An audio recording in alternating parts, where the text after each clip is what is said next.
ఏమండోయ్ మేడం గారు. చెప్పండి మాస్టర్ గారు. మన మిడిల్ క్లాస్ కిచెన్లో ఉండే అటుకులు బెల్లంతో చాలా హెల్తీగా పిల్లలకి స్వీట్ మిక్చర్ ఏ విధంగా చేయాలో ఈరోజు వీడియోలో చూద్దాం. ఈ మిక్చర్ 1 మంత్ వరకు కూడా నిల్వ చేసుకోవచ్చు.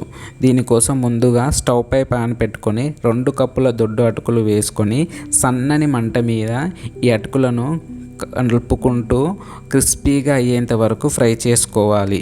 ఈ విధంగా కలర్ చేంజ్ అయ్యేంత వరకు కంటిన్యూగా కలుపుకుంటూ మంటను లో ఫ్లేమ్లోనూ పెట్టి ఫ్రై చేసుకోవాలి.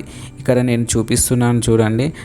అటుకులను వేళ్ళ మధ్యలో ఉంచి నలిపితే ఈ విధంగా పొడిలా అవ్వాలి. అప్పుడే మనకు అటుకులు అనేది క్రిస్పీగా ఫ్రై అయినట్టు. ఇప్పుడు వీటిని ఒక ప్లేట్లోకి తీసుకొని పక్కన పెట్టుకోవాలి. అదే ప్యాన్లో 1 టీ స్పూన్ నెయ్యిని వేసుకొని నెయ్యి కరిగాక సన్నగా కట్ చేసుకున్న 1 టేబుల్ స్పూన్ ఎండు కొబ్బరి ముక్కలు, 1 టేబుల్ స్పూన్ పల్లీలను కూడా వేసుకొని మంటను లో ఫ్లేమ్లో పెట్టుకొని పల్లీలు కొబ్బరి వేయించుకోవాలి. ఈ విధంగా దూరగా వేగిన తర్వాత ఇందులో ఒక 5 బాదం, ఒక 10 కిస్మిస్, అలాగే 2 టేబుల్ స్పూన్ల పుట్నాలను కూడా వేసుకొని వీటిని కూడా మంటను లో ఫ్లేమ్లో పెట్టుకొని కలుపుకుంటూ దూరగా వేయించుకోవాలి. చివరగా ఇప్పుడు ఇందులో 1 టేబుల్ స్పూన్ తెల్ల నువ్వులు కూడా వేసుకొని వీటిని కూడా పచ్చివాసన పోయేంత వరకు కలుపుకుంటూ ఫ్రై చేసుకోవాలి. ఈ విధంగా ఫ్రై అయిన తర్వాత వీటిని మనం ముందుగా వేయించి పక్కన పెట్టుకున్న అటుకుల ప్లేట్లోకి తీసుకొని పక్కన పెట్టుకోవాలి. అదే ప్యాన్లో ఒక అరకప్పు బెల్లం తురుము వేసుకోవాలి.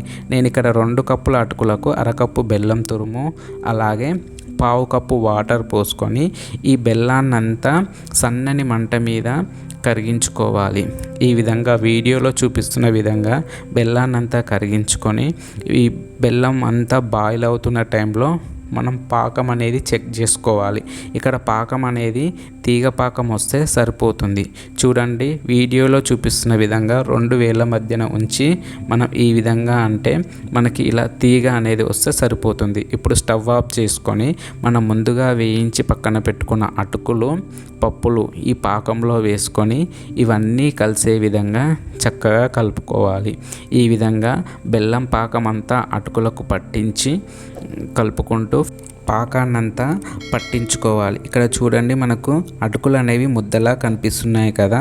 ఈ విధంగా కలుపుకున్న తర్వాత ఒక అర్ధగంట సేపు పక్కన పెడితే మనకి చూడండి అటుకుల స్వీట్ మిక్చర్ అనేది ఎంత పొడి పొడిలా వస్తుందో. ఇప్పుడు ఈ మిక్చర్ని మనం ఏదైనా ఒక స్టీల్ బాక్స్లో కానీ ఏదైనా ఒక గ్లాస్ జార్లో కానీ 1 మంత్ పాటు స్టోర్ చేసుకొని పిల్లలకి రోజు ఈవినింగ్ స్నాక్స్లా ఇవ్వచ్చు. మనం ఇందులో యూజ్ చేసిన ప్రతి ఇంగ్రీడియంట్ అనేది పిల్లల హెల్త్కి చాలా మంచిది. మరి మీరు కూడా ఈ వీడియో చూసి ట్రై చేస్తే ఎలా వచ్చిందో కామెంట్ చేయండి. మరిన్ని వీడియోస్ కోసం మన ఛానల్ని సబ్స్క్రైబ్ చేసుకోండి. మన అటుకుల సిరీస్లో నెక్స్ట్ వచ్చే రెసిపీ ఏంటో గెస్ చేసి కామెంట్ చేయండి.